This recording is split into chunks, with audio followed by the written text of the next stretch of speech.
دیکھیے، اگر منت میں گناہ کی بات کر دی کہ اگر پوری ہوئی تو ایسا کروں گا جو گناہ ہو، اب وہ کیا کرے؟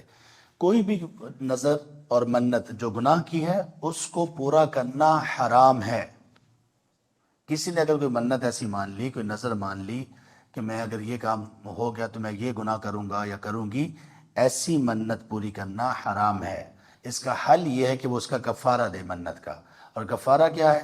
یا تو یہ غلام آزاد کیا جائے، اگر نہیں تو پھر اس کے پاس یہ چانس ہے، پہلے آپشن میں گردن آزاد کرنا، اور دو اور چیزیں ہیں، وہ یہ ہے کہ 10 مساکین کو کھانا کھلائے یا 10 مساکین کو کپڑے سلوار کر دے۔ اگر اس کے پاس اتنے پیسے ہیں 10 مساکین کو کھانا کھلائے تو کھانا کھلائے، اور یا پھر 10 مساکین کو کپڑے سلوار کر دے۔ اگر ان کی طاقت نہیں ہے تو پھر 3 دن کے روزے رکھے۔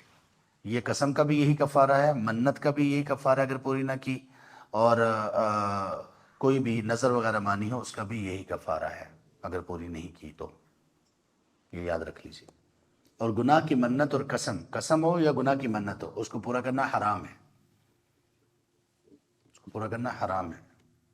اور اس پہ شیطان بڑا گمراہ لوگوں کو کر دیتا ہے۔ کتنے بیچارے لوگ ایسے ہیں، اور کتنی معصوم تو شاید نہ کہا جائے، بچیاں، بیٹیاں، اسلام کی بیٹیاں ایسی ہیں کہ جو اس وجہ سے اپنے والدین کا گھر چھوڑ کے بھاگ نکلتی ہیں کسی بےہودہ بے حیا شخص کے ساتھ، کہ وہ اس پر اس کو مجبور کرتا ہے کہ آپ نے تو میرے ساتھ یہ قسمیں کھائی تھیں۔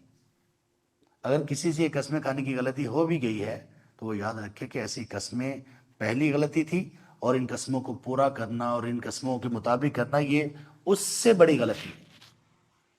اللہ کی نافرمانی میں کھائی ہوئی ہر قسم، منت، نظر، اس کو پورا کرنا حرام ہے۔ اس کو پورا نہیں کیا جائے گا، اس کو ختم کیا جائے گا اور اس کا کفارہ دیا جائے گا۔